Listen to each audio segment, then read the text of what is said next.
امام زمانہ کی سلامتی کے لیے بلند تر صلوات۔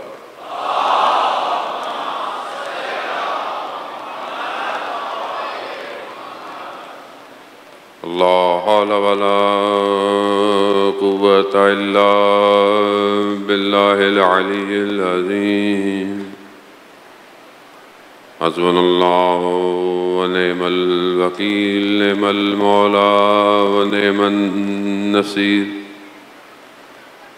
أعوذ بالله من الشيطان الرجيم، بسم الله الرحمن الرحيم۔ الحمد لله الذي يؤمن الخائفين وينجي الصالحين ويزع المستكبرين ويهلك ملوكا ويستخلف آخرين، والصلاة والسلام على رسول الثقلين محبوب رب المشرقين والمغربين جد الحسن والحسين نبینا سیدنا بالقاسم محمد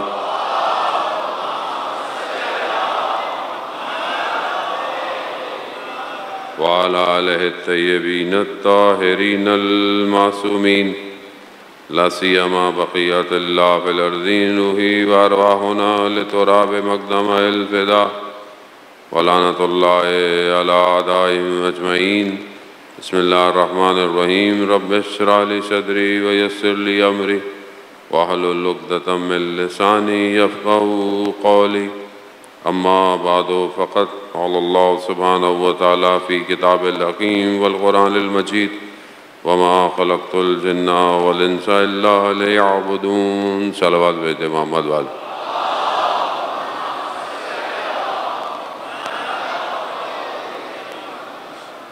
عزیزاران سید الشہداء ماہ محرم الحرام کی دوسری اور شب تیسری، کارواں 2 محرم کو کربلا پہنچ چکا ہے۔ یہ سفر سید الشہداء علیہ السلام کا کربلا میں آ کر رکا نہیں، بلکہ یہ قافلہ آج تک جاری اور ساری ہے۔ آج بھی یہ دعوت حق دے رہا ہے، آج بھی یہ باطل سے ٹکرانے کا جذبہ دے رہا ہے۔ یہ سفر الی اللہ ہے، یہ اللہ کی طرف بڑھنے کا سفر ہے۔ اسی لیے یہ جو ہمیں توفیق ہوتی ہے، خداوند متعال نے ہمیں لطف کیا ہوا ہے، یہ مجلس اور یہ عزاداری، یہ اسی کا تسلسل ہے کہ یہ کارواں بڑھتا چلا جائے اور اپنے آپ کو تیار کرے اور اس تک پہنچے جو اصلی اس کا وارث ہے۔ اس لیے ہماری پوری کوشش بھی یہی ہونی چاہیے کہ ہم اس مجلس اور عزاداری سے اپنے وقت کے امام کی طرف بڑھیں۔ سید الشہداء علیہ السلام نے جو 61 ہجری میں معرکہ قائم کیا، وہ کسی زمانے یا کسی جگہ یا کسی مکان میں رہ نہیں گیا، بلکہ وہ قیامت تک کی گونج ہے کہ جو ابھی تک گونج رہا ہے۔ ہم نے اپنے آپ کو دیکھنا ہے کہ ہم اپنے آپ کو کہاں رکھتے ہیں، ہم اپنے آپ کو کس سے کمپیئر کرتے ہیں۔ ہم نے اپنے اندر اس قابلیت کو ایجاد کرنا ہے تاکہ ہم اس کارواں میں شامل ہو سکیں، کیونکہ ہر کوئی اس کارواں میں شامل نہیں ہو پایا۔ 2 کو جب یہ کربلا پہنچا ہے تو اس سے پیچھے ایک سفر ہے۔ مدینہ سے نکلے، کچھ لوگ مدینہ سے ہی نہیں نکل پائے، کچھ لوگ مکہ تک آئے، کچھ مکہ سے آگے نہیں بڑھ پائے، کچھ مکہ سے نکلے اور کربلا تک کے راستے میں امام نے کئی لوگوں کو دعوت دی، مگر ہر کوئی سوار نہیں ہو پایا۔ وہ اس کی کیلکولیشن، اس کا پیرامیٹر کیا ہے کہ ہم اس کارواں میں شامل ہوں؟ تو پہلی چیز ہی شناخت ہے، پہچان ہے، امام کی پہچان ہے۔ وہ یہ کہ انسان اس کو پہچانے۔ حدیث بیان ہوتی ہے کہ پروردگار کہتا ہے کہ جو مجھے پہچانتا ہے وہ پھر مجھ سے محبت کرتا ہے، پھر جب وہ جو مجھ سے محبت کرتا ہے وہ میری بندگی اختیار کرتا ہے، پھر جو میری بندگی اختیار کرتا ہے وہ میری اطاعت کرتا ہے۔ یہ پھر شخص نے امام باقر علیہ السلام سے سوال کیا، اللہم صلی علی محمد، کہا مولا خدا کی شناخت، خدا کی پہچان کیا ہے، یعنی کیسے پہچانے خدا کو؟ تو امام فرماتے ہیں کہ اپنے زمانے کے امام کی معرفت خدا کو پہچاننا ہے۔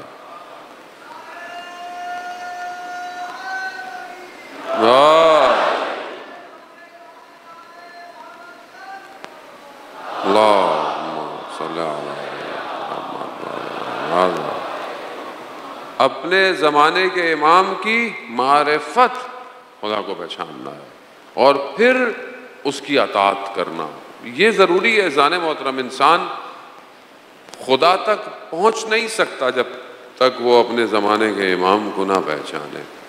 وہ بھی آپ دعاؤں میں بھی پڑھتے ہیں، آپ ذکر بھی کرتے ہیں کہ جس نے اپنے زمانے کے، اور حدیث بھی ہے، اور حدیث بھی کسی اور سے نہیں ہے، حدیث حضرت محمد مصطفیٰ صلی اللہ علیہ وآلہ وسلم کہ جو اپنے زمانے کے امام کی معرفت نہیں کرتا وہ جہالت کی موت مرا ہے۔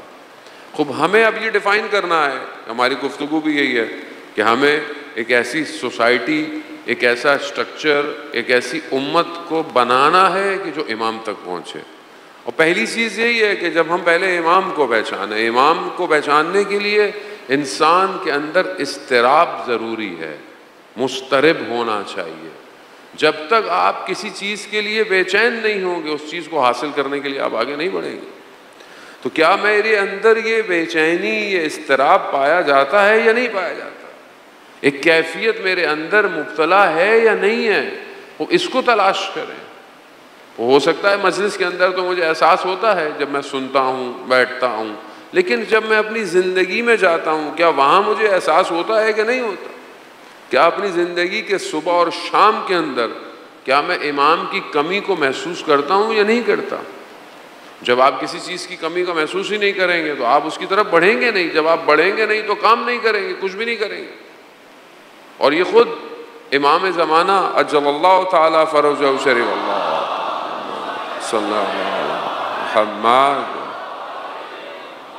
امام خود ارشاد فرماتے ہیں کہ جس طرح تمہیں شدت پیاس کا احساس ہوتا ہے، پانی کا احساس ہوتا ہے کہ تمہیں پیاس لگی ہے، کیا چیز چاہیے؟ پانی چاہیے، جس طرح تمہیں یہ پانی کے لیے تشنگی کا احساس ہوتا ہے، جس دن تمہیں اس طرح ہمارا احساس ہوگا ہم خود آ جائیں گے۔ لیکن کیا واقعی ابھی ہم اس مقام پہ پہنچے ہیں کہ نہیں پہنچے؟ کیا ہم اس اضطراب پہ پہنچے ہیں کہ نہیں پہنچے؟ جانے وہ زمانہ بہت تیزی سے اپنے آخر کی طرف بڑھ رہا ہے۔ خدا کا وعدہ حق ہے، خدا اپنے وعدے سے پیچھے ہٹتا نہیں ہے۔ خدا کا وعدہ ہے کہ میں اس زمین کو اس کے اصلی وارث کی طرف پلٹاؤں گا، پلٹائے گا خدا۔ دیر سویر ہماری نگاہ میں ہے، ہمیں لگتا ہے کہ دیر ہے، لیکن خدا کے ہاں دیر سویر نہیں ہے۔ جو وقت مقرر ہے اس وقت تک، لیکن اس وقت تک ہمارا امتحان ہو رہا ہے، ہم آزمائش میں۔ کربلا یہی تو دکھاتی ہے کہ کتنے لوگوں کی آزمائش ہوئی، امتحان ہوئی، اور کتنے لوگ کربلا پہنچے۔ اگر آپ ان خطوں کو دیکھیں جو 12,000 یا 18,000 خط لکھے گئے، اور پھر امام نے اپنے سفیر کو بھیج کر کوفہ والوں کو ٹیسٹ کیا کہ کیا واقعی انہوں نے جو خط لکھے تھے یہ ساتھ ہیں؟ کتنے لوگ کوفہ سے اٹھ کر کربلا آئے؟ کتنے لوگ ہیں؟ جو لوگ ہم آخری ایام میں سنتے ہیں، بہت سارے لوگ، کچھ کہیں بہرحال زندان میں ہو گئے، لیکن ایک بڑی تعداد میں سے کتنے لوگ کوفہ سے آئے؟ کتنے لوگ آئے؟ آخری کے دنوں میں جو پڑھتے ہیں وہ مسلم ابن اوسجا آئے، حبیب ابن مظاہر آئے، حر تو وہیں موجود تھے، کوفہ کے تھے، لیکن حر تو اس طرح کنورٹ ہوئے۔ تو یہ بہت بڑا امتحان ہے جانے محترم۔ الاجل کہنا آسان ہے، لیکن الاجل پر قائم رہنا سب سے مشکل کام ہے۔ زمانہ اسی طرف بڑھ رہا ہے۔ زمانہ یہ جو خود آپ کے سامنے یہ جو ابھی حالیہ جنگ ہوئی، یہ جنگ امتحان الہی ہے، اس میں ٹیسٹ کیا گیا کون حق کے ساتھ ہے، کون طاقت کے آگے جھکتا ہے اور کون اپنی گردن کو کٹواتا ہے. ٹیسٹ ہو رہا ہے. بہت سارے لوگوں کے ذہنوں میں، جو لوگ وہاں پہ تھے، زیارت پہ تھے، ان کو مشکلات ہوئی ہوں گی، لیکن کیسا اضطراب میں نے خود دیکھا. لوگ بھاگ رہے ہیں، نکلو، بھاگو، روڈ سے بھاگو، زمین سے نکل جاؤ. خوب آنا ٹھیک ہے، ہر کسی نے اپنے گھر آنا ہے، جنگی حالات ہیں بہرحال، لیکن اضطراب کا تعلق ظاہر سے نہیں ہے، اضطراب کا تعلق اندر سے ہے. اندر جس کو یہ پریشانی تھی کہ میں نکل جاؤں، میں بچ جاؤں، میں ہو جاؤں، وہ امام کا ساتھ کیسے دے گا؟ مثال کے طور پر میں مثال دے رہا ہوں، مطلب ہو سکتا ہے کہ لوگ بعض اوقات غلط ہے. مثال کے طور پر جنگ مسلط ہوئی ہوئی ہے، مگر وہاں امام رضا علیہ السلام کا حرم نہیں ہے. اللہ صلی علی محمد. مثلا وہاں حرم ہے بہرحال، تو کیا آپ چاہیں گے کہ مولا کا حرم خراب ہو جائے؟ لیکن جب تک سب اچھا ہے تو میں وہی ہوں، جب مشکل آ جائے تو میں بھی نکل جاؤں. عزیزان محترم، یہ ٹیسٹ ہے. میں یہ نہیں کہہ رہا کہ جو لوگ آئے ہوں گے خدا نخواستہ ان کی نیت ایسی ہو، قطعاً نہیں ہوگی. ظاہر ہے اپنے گھر سے دور ہیں، پریشانی ہے، جنگ لمبی ہو جائے تو کیا ہوگا. اور ظاہر ہے ہماری جنریشن نے اچھی خاصی نے نہ جنگیں دیکھی ہیں، نہ دنیا کے حالات ایسے دیکھے. ہمارے لیے تو یہ ٹیسٹ ہی تھا تھوڑا سا. ہم نے تو پچھلے دنوں وہ انڈیا پاکستان کی تھوڑی فضائی مشقیں دیکھی، تو ہمارے لیے تو وہی بہت بڑی جنگ تھی. لیکن اصل جنگ تو حق اور باطل کے ساتھ ٹکراؤ کی ہے، کہ واقعاً کسی بھی ملک کی سالمیت، کسی بھی قوم کی سالمیت وہ کیسی ہے. اور بہرحال خدا نے پاکستان کو بھی عزت سے نوازا ان حالات کے اندر بھی، اور بہرحال دنیا کے آگے بھی سرخ رو ہے. اور بہرحال اس جنگ کے اندر بھی پاکستان نے اپنا موقف مضبوط رکھا اسرائیل کے مقابلے کے اندر. اور یہ تبھی ممکن ہے جب قوم کے اندر بیداری موجود ہو، اور قوم نے اپنی بیداری دکھائی ہے جانے محترم. لیکن ظاہری وجود کے اندر کیا میں تیار ہوں؟ کیونکہ امام کا ساتھ دینے کے لیے انسان کو اپنی بہت ساری چیزیں چھوڑنی پڑتی.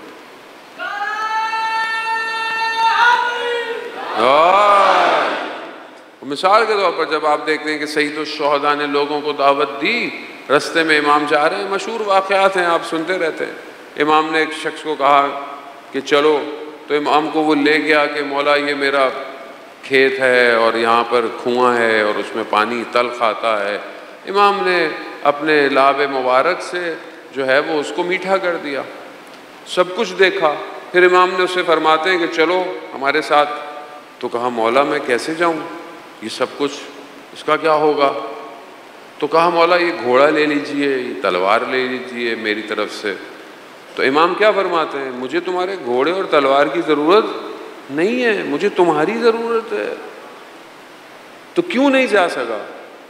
حب دنیا، اپنے مال سے محبت، اپنی چیزوں میں. جتنا انسان دنیا میں دھسا ہوا ہوگا امام کا ساتھ دینا مشکل ہو جائے گا. اسی لیے یہ اضطراب ضروری ہے، اور اس کے لیے شناخت اور پہچان ضروری ہے. وہ تبھی ممکن ہے جان محترم جب ایک سوسائٹی، ایک فارمیشن ایسی ڈیزائن ہو جس میں سب لوگ ہم آہنگی پیدا کریں. جیسے کرونا آیا تھا، کرونا کے اندر آپ نے دیکھا تھا کہ لوگ کس طرح ایک دوسرے کا خیال رکھ رہے تھے، ایک دوسرے کی ہیلپ کر رہے تھے.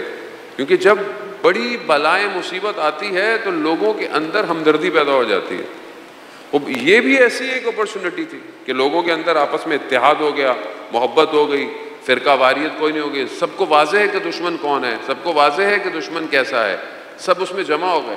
خوب ایسی ہی ایک سوسائٹی کی فارمیشن کی ضرورت ہے عام زندگی کے اندر.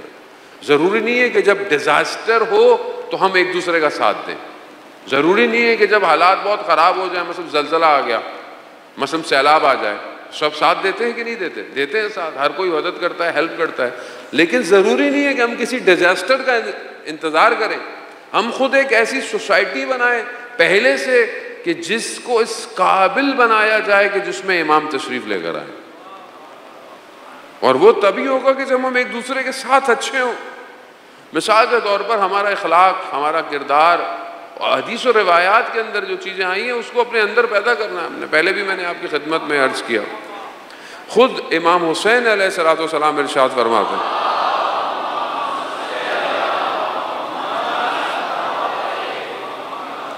امام اپنی ایک حدیث کے اندر کچھ اخلاقی خوبیوں کو بیان کرتے ہیں. پہلی چیز امام بیان کرتے ہیں کہ انسان کے اندر جو ہے وہ جوان مردی ہونی چاہیے, یعنی انسان اپنے اندر اس صلاحیت کو پیدا کرے کہ حق کی طرف بڑھ سکے, حق کو پہچان سکے. دوسری امام فرماتے ہیں کہ انسان صداقت بیان کرے اپنی زبان سے. یہ معاشرے کے لیے ضروری ہے.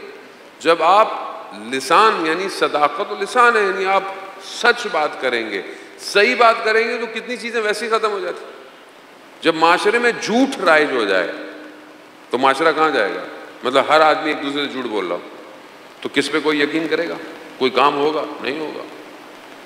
اور ہم عام زندگی میں آپ خود دیکھیں, کیا ہم لوگ سچ بولتے ہیں یا جھوٹ بولتے ہیں؟ کتنا سچ ہے اور کتنا جھوٹ ہے کسی سے پوچھنے کی ضرورت ہی نہیں, آپ خود جانتے ہو. فون پہ ہم کتنا ایک دوسرے کے ساتھ, میں تو نہیں کہہ سکتا آپ جھوٹ بولتے ہیں, ویسے کہہ رہا ہوں. گھر سے نکلے نہیں ہیں, کہتے ہیں بس پہنچنے والا ہوں. اگلا والا بندہ اس کو بھی پتا ہوتا ہے کہ نکلا نہیں ہے. معاشرہ ایسے ہی ہو گیا ہے نا, معاشرہ کسی پہ اعتبار ہی نہیں کر رہا. معاشرہ یعنی ہر چیز فیک ہو گئی ہے. فیک کیوں ہو گئی ہے؟ کیونکہ معاشرے کے اندر سچائی ختم ہو گئی. پہلا عنصر ہے یہ. جس طرح بغیر پانی کے, بغیر خاک کے, بغیر آگ کے, بغیر مٹی کے, ساری چیزوں کے مطلب یہ عناصر ہیں تو یہ دنیا قائم ہے. تو ہو سکتا ہے کہ بغیر صداقت کے کوئی سوسائٹی قائم ہو, بغیر سچائی کے کوئی قائم ہو سکے. لیکن کیا آج آپ بعض اوقات دیکھتے ہیں کہ جو مسلمان نہیں ہے وہ سچا ہے, اور یہ پریکٹیکل ہے. میں یہ نہیں کہتا کہ بعض اوقات جب ہم ویسٹ معاشرے کی کوئی بات کرتے ہیں تو لوگ سمجھتے ہیں کہ ویسٹ نہیں, ویسٹ معاشرہ اچھا معاشرہ نہیں ہے, کیونکہ بہرحال وہ اقتدار اسلامی نہیں ہے, قدریں نہیں ہیں, اس کی اپنی بہت ساری برائیاں. لیکن بہت سارے معاشرے کے اندر زبان پر قائم لوگ ہیں, مگر آپ نے اس کو کہہ دیا کہ یہ ایسا ہوگا تو وہ ویسے ہی مانتا ہے. ان کے یہاں یہ تصور بہت سارے معاشرے میں, سب کی نہیں بات کر رہا, کچھ معاشرے ایسے ہیں کہ جہاں پر آپ نے کہہ دیا وہ اس نے مان لیا. میں خود کئی دفعہ ایکسپیرینس کیا دنیا کے کتنے ایئرپورٹوں کے اوپر. اس نے ڈاکومنٹ دے کے اس کو سمجھ میں نہیں آیا, دوسری زبان ہے, تو میں نے اس کو بولا کہ بھائی ڈیٹ یہ ہے, تو اس نے بولا آئی ٹرسٹ یو, مجھے آپ پہ ٹرسٹ ہے جو آپ نے کہا. ابھی مجھے خود کو شک ہونے لگا کہ ہم اتنے سچے ہو گئے ہیں کہ اس کو ٹرسٹ ہو گیا ہمارے اوپر. لیکن وہ ان کے معاشرے کی حقانیت ہے, وہ ٹرسٹ کرتے ہیں. ہم تو سچی چیز بھی ایک دوسرے کو دیتے ہیں تو ہم ایک دوسرے کو, ہمیں یقین ہی نہیں آ رہا تھا بھائی صحیح ہے, یہ صحیح ہے, صحیح کہہ رہے ہو. جانے کیوں ایسا ہو گیا ہے, جبکہ خود خاتم مرتبت حضرت محمد مصطفیٰ صلی اللہ علیہ وآلہ وسلم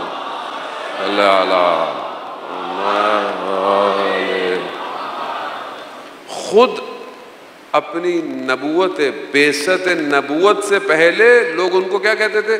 صدیق, یعنی سچے. مسلمان نہیں تھے, کافر تھے, لیکن کیا کہتے تھے؟ یہ سچے ہیں. یہ پہلی صفت ہے. دوسری ادا الامانہ, یعنی امانت کو ادا کرنا, امانت کو ادا کرنا, یہ دوسری صفت ہے, یہ اخلاقی صفات. کیا آج آپ معاشرے میں کسی کو امانت دیں پھر اس سے واپس لیں, دے گا؟ یہاں تو قرض واپس کوئی نہیں کرتا, امانت کون واپس کرے گا؟ کیوں ایسا ہو گیا ہے؟ مطلب یہ بات سادی سی ہے, ہو سکتا ہے طنز و مزاح اپنی جگہ پر, لیکن سادی سی بات ہے. بٹ سوسائٹی کے یہ پلرز ہیں, اسی سے معاشرہ قائم ہوگا. آپ امام کو بلانا چاہتے ہیں, میں امام کے لیے انتظار کر رہا ہوں, میں امام کو کہاں بلاؤں؟ میں امام کو کس معاشرے میں بلاؤں کہ جہاں لوگ امانت واپس نہیں کر رہے,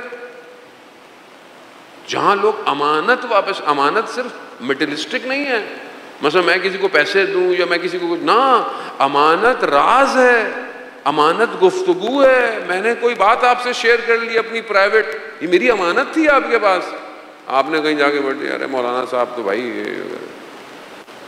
یا میرے ساتھ کوئی اٹھ رہا ہے بیٹھ رہا ہے، میری گاڑی میں کوئی جا رہا ہے، بہرحال اگر میرے ساتھ ہے بہرحال ایک امانت ہے اس کے پاس، لیکن وہ آگے سے مطلب جا کے وہ تو خوب یہ امانتیں ہیں، میں نے کچھ دیکھ لیا لیکن لوگوں کو نہیں دیکھا، تو میرے پاس ہی اس کی امانت آ گئی، تو میں کیوں لوگوں تک یہ بات کو پہنچا رہا ہوں؟ اور خود حدیث و روایات میں کہ جو دوسروں کے عیبوں پہ پردے ڈالتا ہے خدا اس کے عیبوں پہ پردے ڈالتا ہے.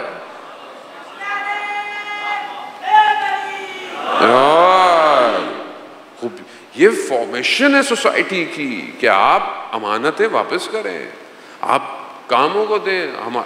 ہرج مرج ہے. آپ دیکھیں سوسائٹی کے اندر کوئی بات سچی نہیں کرتا، کوئی اگر بات کہتا ہے تو اس کمٹمنٹ کو پورا نہیں کرتا، وعدہ خلافی نہیں ہوتی ہے کہ کوئی کسی سے کہہ دے کہ یہ کام اتنے دن میں ہو جائے گا، وہ کام نہیں کرتا. آج کیوں سوسائٹی ایسی ہو گئی ہے کہ اگر ہر کوئی اپنا کام صحیح کرے تو کیا معاشرہ ایسے ہوگا؟ آج آپ دیکھیں نا، باران رحمت کراچی والوں کے لیے رحمت کم زحمت زیادہ ہو جاتی ہے. کیوں؟ دنیا ترقی کر رہی ہے. جاپان میں اتنی بارش ہوتی، ملیشیا چلے گئے، ہر وقت بارش ہے کیونکہ ایکویٹر پر ہے، اس کو ہر وقت بارش کے اندر، مگر روڈ ایسے بنائے ہوئے پانی جذب ہو جاتا ہے. میں خود کئی دفعہ دیکھا، اتنی بارش ہے گاڑی نظر نہیں آ رہی آگے، 5 منٹ بعد پھر باہر نکلے پانی نہیں ہے روڈ میں. مشکل کام تو نہیں ہے، کوئی ملائکہ تھوڑی آ کے روڈ بنا رہے ہیں. ہر کوئی اپنی ڈیوٹی صحیح کر رہا ہے. پرابلم یہ ہے کہ جو ڈیوٹی آپ کو دی گئی وہ صحیح کرو. یہ تو نہیں لو ڈیوٹی، لو ہی نہیں، بولو میں نہیں کر سکتا ہوں، وہ اچھی بات ہے، اس سے اچھی کیا بات ہے؟ آدمی صداقت کرے کہ میں یہ کام نہیں کر سکتا. لیکن کیونکہ ہمارے معاشرے کے اندر پھر ہم بلیم کرتے ہیں حکومت کو، پھر ہم بلیم کرتے ہیں جی پارٹیز کو، کسی کو بھی آپ بلیم کریں، ہم لوگ ہی تو ہیں، باہر سے تھوڑی کوئی لوگ آیا ہوا ہے، ہم ہی لوگ بیٹھے ہوئے اس کے اندر، کوئی باہر سے تو نہیں آیا. مجھے بھی کل کو کوئی پوسٹ ملے گی، میں بھی کیا کروں گا؟ کیا میں اہل ہوں اس پوسٹ کے؟ کیا میں نے ایجوکیشن دیکھی؟ ہمارے معاشرے میں سب سے بڑی مشکل ہے کہ ہمارے معاشرے میں ہر ڈپارٹمنٹ میں اس کا ایکسپرٹ نہیں بیٹھا ہوا، ایجوکیشن نہیں ہے. ہمارے جوان بھی، میں آپ کو نہیں کہہ رہا، آپ لوگ ماشاءاللہ بہت اچھے ہیں، میرے سے بھی بہتر ہیں، لیکن جو معاشرہ ریپرزینٹ کر رہا ہے سوسائٹی میں سوشل میڈیا کے ذریعے سے، وہ کیا ہے؟ شارٹ کٹ نہ ایجوکیشن اسٹرانگ کرنی ہے. آپ دیکھیں ابھی میں اخبار میں خبروں میں ٹریکر دے رہا تھا، پتہ نہیں 1400 ارب روپے سندھ میں تعلیم پہ خرچ ہوئے ہیں. 1 ارب بھی خرچ ہوتا تو حالت کیا ہوتی؟ 1400 ارب کہاں گیا؟ میری کل حکومت میرے کو کہیں لے کے جائے، بھائی آج ہم آپ کو بتا دیں 1400 ارب کے دن، لیکن میں حقیقت بتا رہا ہوں کیونکہ ہم ہی لوگوں کے اندر سے لوگ بیٹھے ہوں گے جو سندھ گورنمنٹ میں ایجوکیشن میں بھی ہوں گے. کیونکہ میں صرف اپنے آپ کو دیکھ رہا ہوں، مجھے 4-5 سال حکومت مل گئی ہے، مجھے پوسٹ مل گئی ہے، مجھے کیا لینا دینا؟ پھر میں آ کے امام حسین پر گریہ بھی کر رہا ہوں.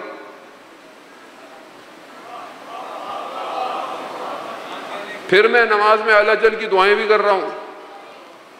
بھائی آپ کو ٹیسٹ دیا گیا نا، آپ اپنے آپ کو اس قابل کرتے کہ آپ کو کوئی جاب ملی ہے، ڈیزگنیشن ملی ہے، اپنے آپ کو اس قابل کریں کہ کل امام زمانہ کی حکومت میں بھی یہی پوسٹ ملے آپ کو.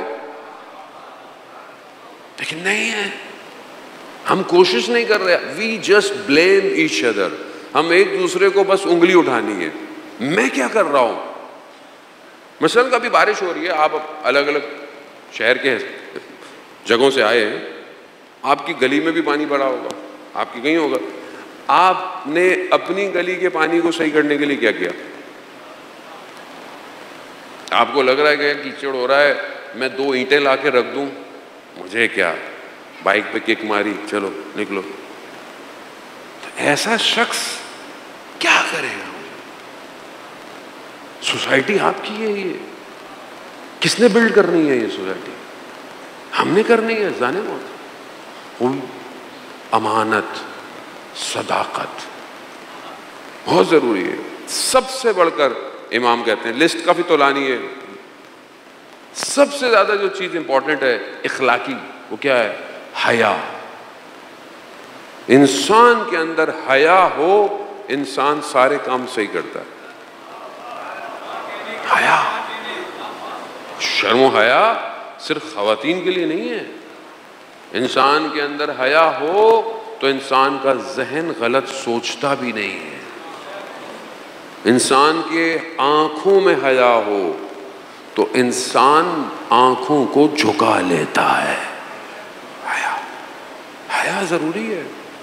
معاشرہ بہت معذرت کے ساتھ محرم کی مجالس ہیں, بہت سارے ٹاپک انسان بول بھی نہیں سکتا, لیکن بہت مجبوری یہ ہوتی ہے کہ محرم کے علاوہ اتنی سننے والے بھی نہیں ہوتے اور میسج بھی ایسے نہیں جاتا. معاشرے میں حیا کہاں ہے؟ کہاں ہے معاشرے کے اندر؟ جو ہم معاشرے کو دے رہے ہیں, دیکھ رہے ہیں, معاشرے کو ریپرزینٹ کیا, کون معاشرے کو ریپرزینٹ کرتا ہے؟ معاشرے کو ہر معاشرے کا میڈیا ریپرزینٹ کرتا ہے, باہر دکھا رہا ہے نا دنیا کو. آج ہمارے ٹی وی کے اندر جو بھی پروگرام ہوتے ہیں, جس طرح کے پروگرام, کیا ان میں حیا پائی جاتی ہے کہ نہیں جاتی؟ کوئی کیوں نہیں بولتا؟ کوئی کیوں نہیں سوال اٹھاتا؟ محرم میں تو چلیں اچھی بات ہے, یہ سارے چینل مسلمان ہو جاتے ہیں, جیسے رمضان میں ہو جاتے ہیں, جیسے محرم میں بھی ہو جاتے ہیں.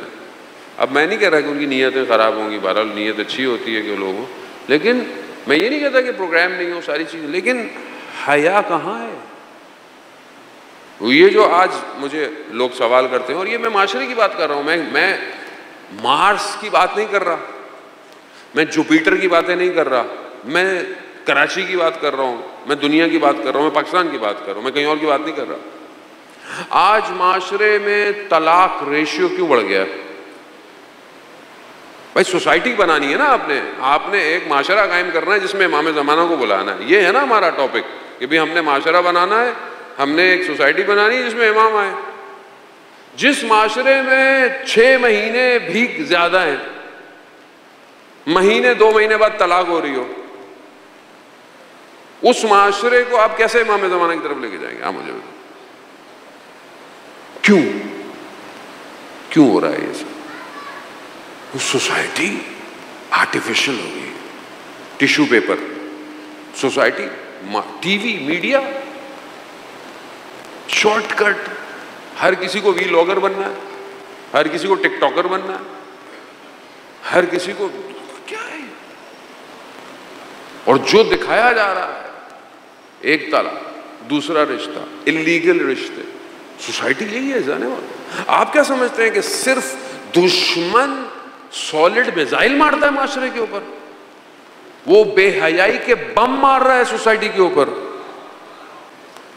خواتین کے سروں کی چادریں کھینچ رہا ہے, وہ ہماری ماؤں بہنوں کو باہر لے کر آ رہا ہے. وہ یہ بم ہمیں نظر نہیں آ رہے, یہ کسی کو نظر نہیں آ رہے, نہ کسی مولوی کو نظر آ رہے ہیں, نہ کسی پارٹی کو نظر آ رہا ہے, کسی کو نظر آ رہا ہے. دنیا سے چل رہی ہے, کیسی کیسی خبریں آپ کو ملتی ہیں, قتل عام ہو رہا ہے, اجتماعی زیادتی ہو رہی ہے. زانے محترم, کون سا معاشرہ ہے یہ؟ صرف زبان سے کہنے سے امام نہیں آیا. You have to stop. آپ کو روکنا پڑے گا, آپ کو معاشرہ سازی کرنی پڑے گی. زانے محترم, اپنے نفس کی تربیت کی ضرورت ہے. میرا نفس بھی ایسا ہی ہے کہ جب اس کو موقع ملتا ہے تو وہ حیوان بن جاتا ہے. اس کی تربیت, اس کو مہار کی ضرورت ہے. کیسے کریں گے مہار؟ کون کروائے گا؟ معرفت. امام سے رابطہ پیدا کریں, امام سے توسل کریں. امام سید الشہداء کیوں آئے کربلا؟ یہی تو ساری مصیبتیں تھی. کیا تھا؟ یزید نے آ کے ممبر پہ کیا کہا تھا؟ میں حلال کو حرام کروں گا اور حرام کو حلال کر رہا ہوں. میں کوئی وحی نہیں تھی, یہی تو کہا تھا یزید نے. کیوں امام حسین نے مدینہ چھوڑا؟ مگر امام حسین کو مدینہ میں مشکل تھی, کوئی نہیں تھی. کیوں چھوڑا؟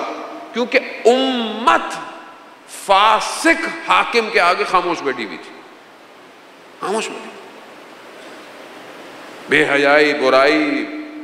آپ سوچیں کہ جو ظاہری طور پر اسلام کا حاکم بن جائے وہ شراب پیتا ہو, اسلام کدھر گیا پھر؟ 50 سال ہوئے تھے صرف آخری نبی کو دنیا سے گئے 50 سال، 1,24,000 نبیوں کی محنت، مدینہ کی ریاست تھی، 1,24,000 نبیوں کی محنت تھی، سارے نبی ایک ایک کر کے آئے تاکہ انسانیت کو سٹیپ بائی سٹیپ اس کو رشد دے، اس کو عقل دے۔ جب وہ اس مقام پہ پہنچ گئی تو رسول خدا نے غدیر کے مقام میں کہا کہ یوم اکملت لکم دینکم، آج تمہارے لیے دین کامل ہو گیا ہے۔ آج کیوں؟ کیونکہ انسان کی عقل کامل ہو گئی تھی، دین کامل ہو گیا، دین مکمل ہو گیا۔ بس جہاں دین مکمل ہوا اس کے بعد دشمن شروع ہو گیا۔ یقین ہونا صرف کافی نہیں ہے، عمل ضروری ہے۔ یقین تھا کس کو؟ فرعون اور فرعون کے ساتھیوں کو یقین تھا۔ کیا یقین تھا؟ یہ جو راستہ بنا ہے نا دریا کا، یہ موسیٰ کے رب نے بنایا ہے، یقین تھا۔ مگر کفر، انکار، ڈوب گئے اسی کے اندر۔ یقین رکھتے تھے لوگ لیکن عمل نہیں کیا۔ لوگوں کو یقین تھا۔ ابلیس سے زیادہ کسی کے پاس یقین ہے؟ جو ملائکہ سے گفتگو کرتا ہو، جس نے ملکوت دیکھا ہو، سب کچھ اس کے سامنے واضح تھا، اس سے زیادہ کسی کے پاس یقین ہے؟ کیا کیا؟ انکار کر دیا، ایکسپٹ نہیں کیا ولایت کو۔ تو صرف یقین کافی نہیں ہے، عمل ضروری ہے، عمل کریں۔ جتنا یقین ہے اس پہ عمل شروع کر دیں۔ اگر آپ کو یقین ہے کہ میں خدا کی بارگاہ میں سجدہ کروں گا، خدا رحمان ہے، سجدہ کریں۔ آپ کو یقین ہے کہ میں خدا کی بارگاہ میں رات کو کھڑا ہوں گا، خدا مجھے سرخرو کرے گا۔ قالا امام صادق علیہ الصلوۃ والسلام، صلی اللہ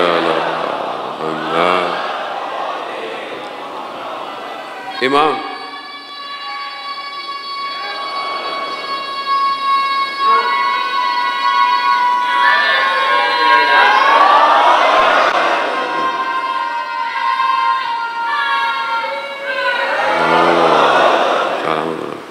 وزانے محترم کو بھی یقین ہے، یا علی مدد پہ یقین ہے یا عمل بھی ہے؟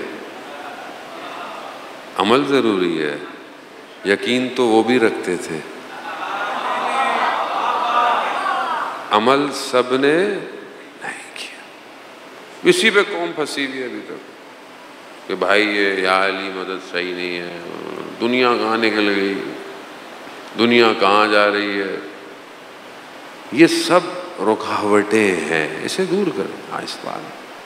عزیزان محترم، اب یہاں اپنے وجود کو بہتر کریں۔ امام کیا فرماتے ہیں؟ چڑھے امام فرماتے ہیں کہ وہ ہمارا شیعہ نہیں جو تہجد کی نماز ترک کر دے۔ لیسا من شیعتنا، شیعہ نہیں ہمارا۔ کالا امام صادق سے بہتر کوئی بات ہے؟ صادق آل محمد ہے، ہر چیز وہیں سے، جو بھی ہم عمل کرتے ہیں وہیں سے ہے۔ کیا کہتے ہیں؟ ہمارا شیعہ نہیں ہے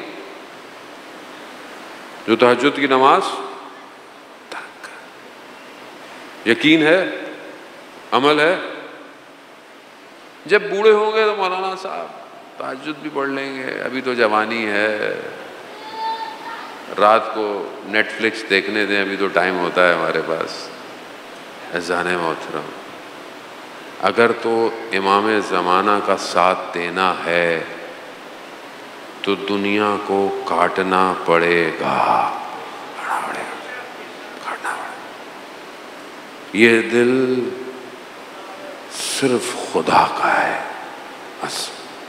اگر تو خدا کی طرف بڑھنا ہے تو امام کے ذریعے سے ہی بڑھنا ہے۔ اگر میرے 24 گھنٹے کے کسی عمل سے میرا امام راضی نہیں کرے۔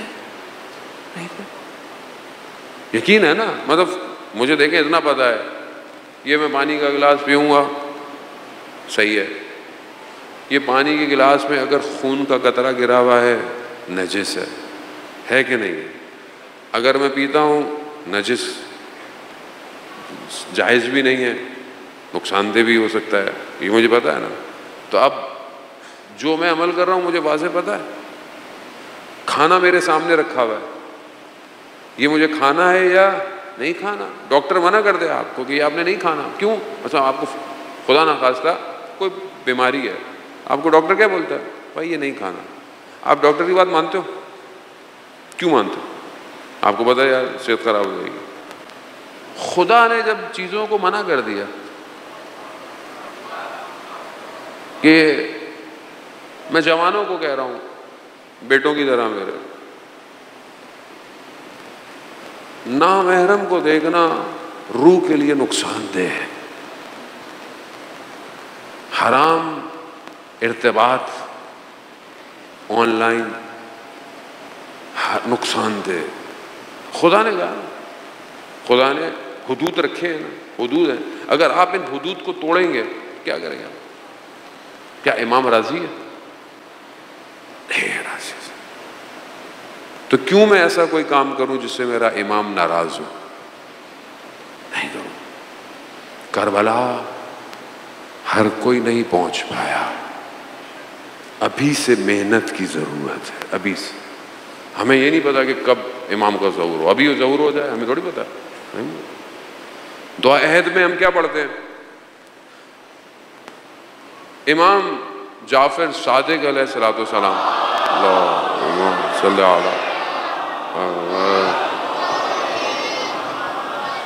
امام کی حدیث ہے جو 40 دن تک دعائے عہد پڑھے گا۔ کتنے دن تک؟ کب پڑھی جاتی ہے؟ فجر کی نماز کے بعد۔ فجر کی نماز کے بعد، تاکہ بعد فجر میں ہے نا، دعائے عہد کتنے دن؟ 40 دن۔ امام فرما رہے ہیں، کسی عالم نے نہیں فرمایا، کسی مولانا نے، کسی آیت اللہ نے نہیں، امام نے فرمایا کیا کہ جو 40 دن دعائے عہد پڑھے گا اور اگر وہ مر بھی جائے تو وہ ظہور میں قبر سے اٹھایا جائے گا۔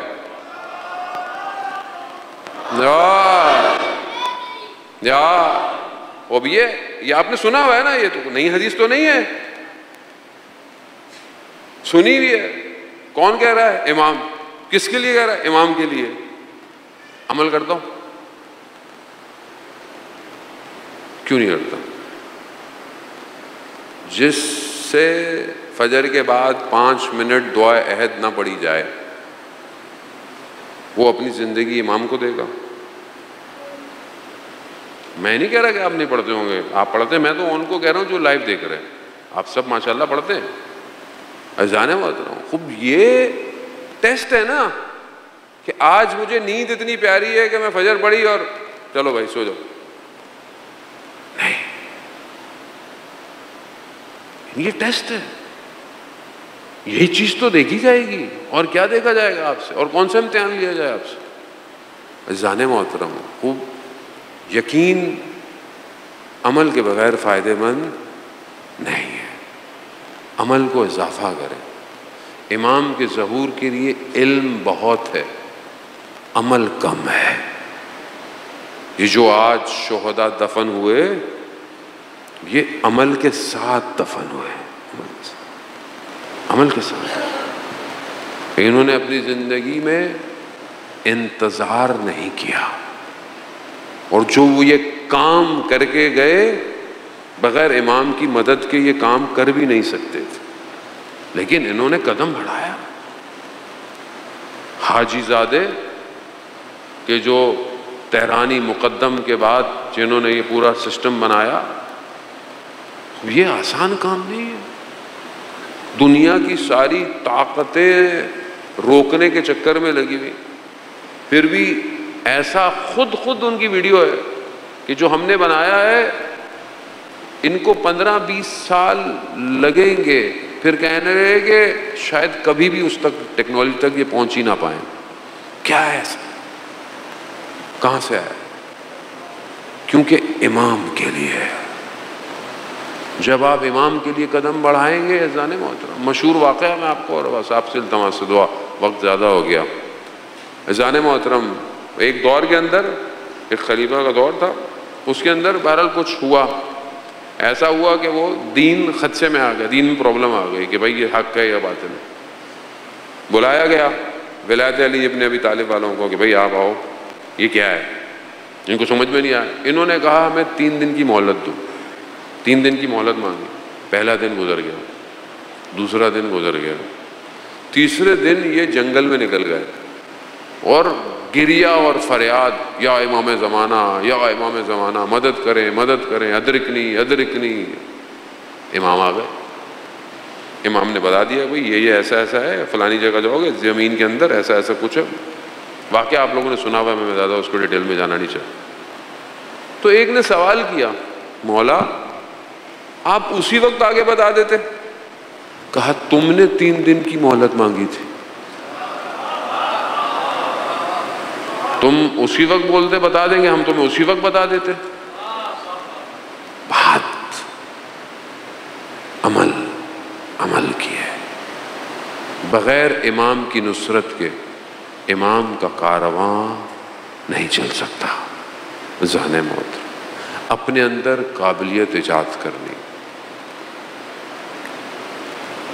شب عاشور آپ جانتے ہیں کہ اس طرح پایا جاتا ہے. ایک شخص کبھی دائیں کبھی بائیں دشمن کے لشکر میں پریشانی کے عالم میں ہے. کون ہے؟ وہ شخص ہے جس نے امام کی سواری کو روکا تھا. امام کی سواری جا رہے تھے، امام کو روکا تھا، آپ ادھر نہیں جا سکتے. امام نے کیا کہا تھا حر کو کہ حر تیری ماں تیرے اضحیٰ میں بیٹھے. اس نے پلٹ کے کیا کہا؟ کہا میں آپ کی والدہ کے احترام میں یہ کچھ جواب، کوئی اور ہوتا تو میں اس کا جواب دیتا، مگر میں آپ کی والدہ کے احترام میں، بس یہ احترام حر کو حر علیہ السلام بنا گیا. یا سیدہ،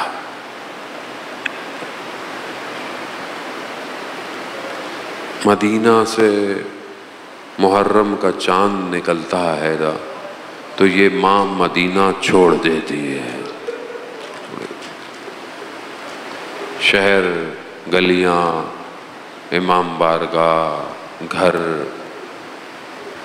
اپنے بیٹے کے لیے آنسوؤں کو جمع کرتی ہے. یا سیدہ، ہم خطا کار ہیں، گناہ گار ہیں، ہماری اس عبادت کو قبول کیجیے. عزیزان محترم، 3 لوگوں پر امام حسین نگاہ کرتے ہیں. 3 لوگوں پر. پہلا جو امام کی زیارت پہ جاتا ہے، جو زوار ہے نا کربلا، امام کی نگاہ اس کے اوپر ہوتی ہے. دوسرا جو گریہ کرتا ہے. آپ رو رہے ہیں، حدیث ہے آئیں کہ جو روتا ہے، جو گریہ کرتا ہے، امام اس کو دیکھ رہے ہوتے ہیں. اس لیے روایات میں اگر تمہیں رونا نہ آئے تو اپنی شکل رونے والی بنا لیا کرو، شکل بنا لیا کرو رونے والی.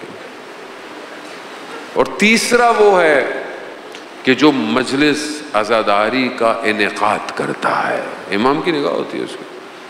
اس لیے کسی کی مجلس کو چھوٹا بڑا مت سمجھا کرے، کسی کی مجلس کو یہ مت سمجھا کرے یہ مجلس بڑی ہے یا نا، مجلس جس کی بھی ہے، امام حسین کی نگاہ اس کے اوپر ہے.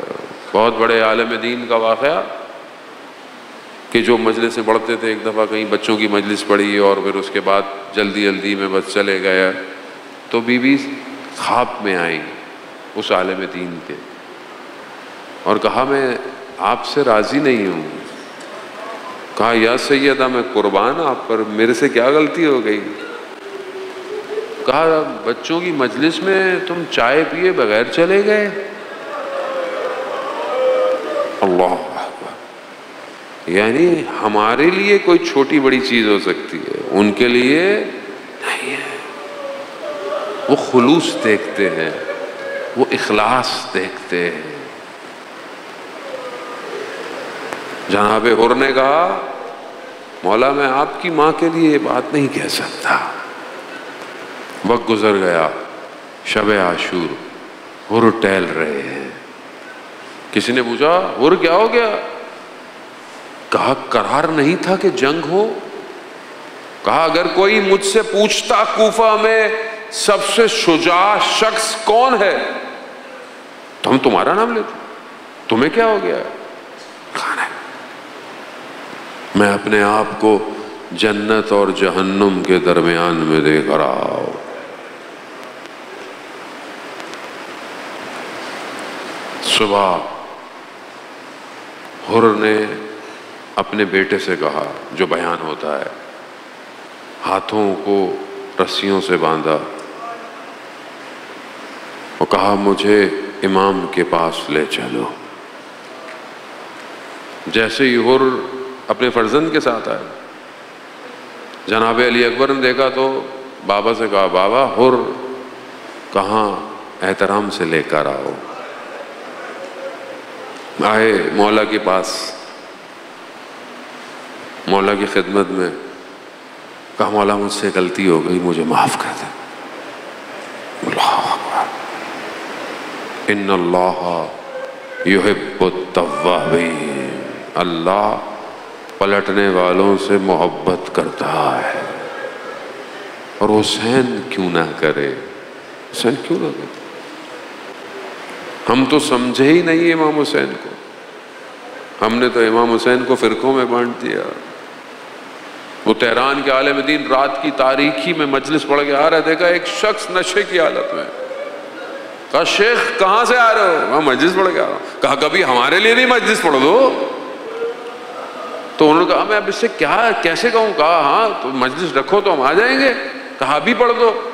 کہا مجلس بغیر ممبر کے تو ہو ہی نہیں سکتی، ممبر ہوگا تو مجلس ہوگی۔ اب وہ مولانا اپنی جان چھڑانا چاہتے تھے کہ میں کہاں اس کے منہ لگوں، نکلوں میں یہاں سے۔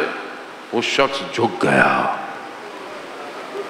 کہا شیخ ممبر تیار ہے۔ وہ کہتے ہیں کہ میں اس کی پیٹھ پہ بیٹھا، میں نے صرف بسم اللہ پڑھی تو کانپنے لگا، کانپنے لگا۔ میں گھبرا کے ہٹ گیا، دیکھا اس کی آنکھوں میں آنسو۔ کہتے ہیں شیخ میں تمہیں گھر تک چھوڑا ہوں؟ میں نے کہا نہیں میں چلا جاؤں۔ کہا نہیں میں چھوڑاتا ہوں، کوئی تمہیں تنگ نہ کرے۔ گھر کے دروازے سے جب وہ مولانا اندر جانے لگا، کہا شیخ ایک سوال پوچھ سکتا ہوں؟ کہاں پوچھو؟ کہا روز محشر ممبر حسین آگ میں جلایا جائے گا؟ اللہ اکبر، اللہ اکبر۔ یا حسین، حسین قریب ہے، کیسے ہو سکتا ہے؟ شیخ نے کہا نہیں، ممبر حسین نہیں جلایا جائے گا، یہ ہے حسین، ان الحسین۔ کیسے ہو سکتا تھا حر کو چھوڑ دے؟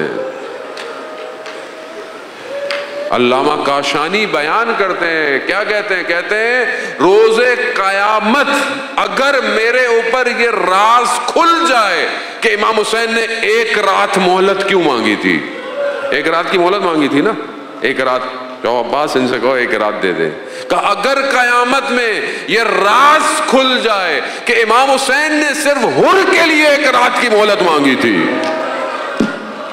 تو میں تعجب نہیں کروں گا۔ حسین قریب ہے۔ ایک شخص وقت کے امام کو ایک حر کا انتظار ہے۔ پلٹ کہ مولا مجھے جانے دے، خدا قبول کرے آپ کے گریے کو، خدا قبول کرے۔ گریا آنکھوں سے نہیں ہوتا، قلب سے ہوتا ہے، قلب سے۔ درد محسوس کرنا ضروری ہے۔ کہا مولا مجھے جانے دو۔ کہا اور جاؤ، مولا مہمان آیا ہے، تھوڑی دیر تو روکیں، تھوڑی دیر تو بیٹھائیں، آواز آئے گی۔ کہاں؟ خیموں میں پانی نہیں ہے، اور جاؤ جاؤ۔ سب سے آخر آئے، سب سے پہلے حر سے پہلے حر کا بیٹا شہید ہو گیا، گرا۔ حر اپنے بیٹے کے جنازے پہ امام حسین پہلے پہنچ گئے۔ اللہ، اگر طاقت ہو تو یہ جملہ سن لیجئے گا۔ امام حسین نے حر سے کہا، حر، جوان بیٹے کے لاشے پر باپ نہیں آتا۔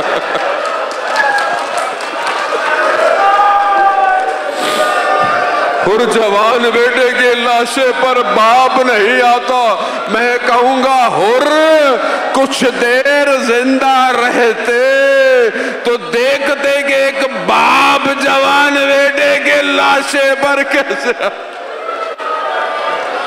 خدا آپ کو خدا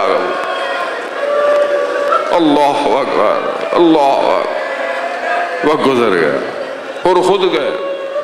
بس آپ کی زحمت ہے تمام، بس آپ کی خدا قبول کرے، مجلس ہو گئی، بس میں اپنی نوکری پوری کر رہا ہوں۔ اور کہتے ہیں جانے سے پہلے شہزادی کے خیمے کے باہر آئے اور کہا کہ علی کی بیٹیوں، روز قیامت میری شکایت نہ کرنا، میں معذرت چاہتا ہوں۔ بس یہ کہا، پھر چلے گئے اور لڑے، شہید ہو گئے، گر گئے۔ امام حسین پہنچے، امام حسین نے حر کا سر اپنے زانوں پہ رکھا۔ اللہ اکبر، کتنے خوش قسمت ہیں حر۔ کہا، حر، تمہاری ماں نے تمہارا نام کتنا اچھا رکھا تھا۔ اللہ، حر تم آزاد ہو گئے۔ آزاد، قیامت کا انتظار نہیں کیا جزا دینے کے لیے، اپنی والدہ کا رومال نکالا، حر کے ماتھے پر باندھ دیا۔ میں کہوں کہ قیامت کا انتظار نہیں کیا، حر نے ماں کا احترام کیا تھا۔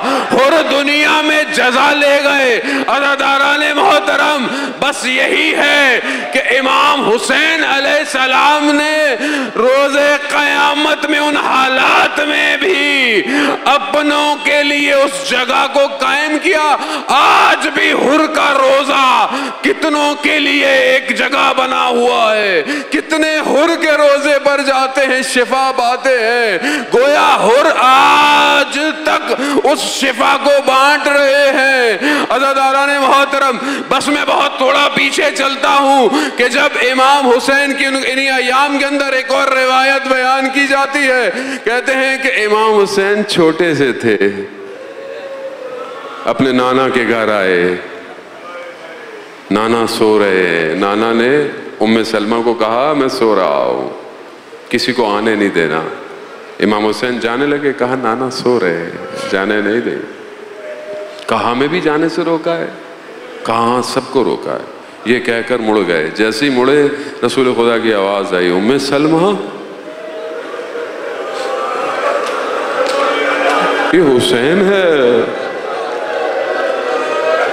کہتے ہیں بی بی پیچھے گئی، کہا نانا بلا رہے ہیں۔ کہا نہیں، آپ نے تو کہا تھا نانا کسی سے نہیں، آپ کسی میں نہیں ہے۔ اٹھایا، کمرے میں بھیج دیا۔ تھوڑی دیر بعد، بس ایک جملہ، تھوڑی دیر بعد رونے کی آوازیں آئیں۔ بی بی نے کہا مجھے اجازت ہے؟ کہاں آئے، دیکھا کہ امام حسین رسول کے سینے پہ سو رہے، لیٹے ہوئے ہیں، رسول خدا گریہ کر رہے ہیں، ہاتھ میں کچھ ہے، کہا یا رسول اللہ کیا ہوا؟ کہا حضرت جبرائیل تشریف لائے۔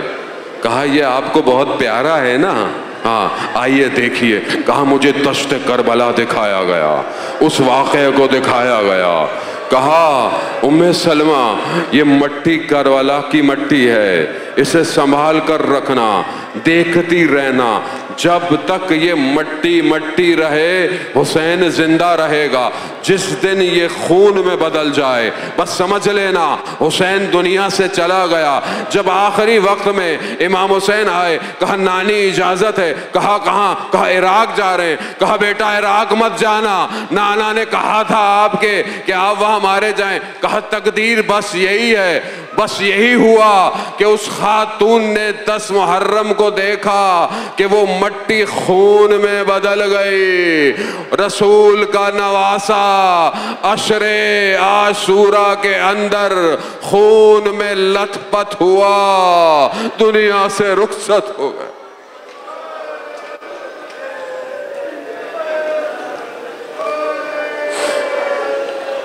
الا لعنت اللہ علی القوم الظالمین وسیعلم الذین ظلموا ای منقلب ینقلبون۔ پروردگار تجھے واسطہ محمد و آل محمد کا امام زمانہ کے ظہور میں تعجیل عطا فرما، ان کے ناصروں میں مددگار فرما، دشمنان اسلام کو نیست اور نابود فرما، شیعان حیدر کرار کی حفاظت فرما، مجلس ماتم جلوس جہاں جہاں رہے ان کی حفاظت فرما۔ عطاکار ہم خطا کار ہیں، گناہ گار ہیں، مرنے سے پہلے توبہ کی توفیق عطا فرما۔ عالم اسلام کو متحد ہو کر فلسطین کی حمایت کی توفیق عطا فرما۔ انقلاب اسلامی کو، آیت اللہ خامنائی کو طول عمر اور سلامتی عطا فرما۔ پاکستان کو عزت اور استحکام عطا فرما۔ اللہم ارزقنا زیارت الحسین فی الدنیا و شفاعتہ فی الآخرہ۔ صلی اللہ علیہ وسلم۔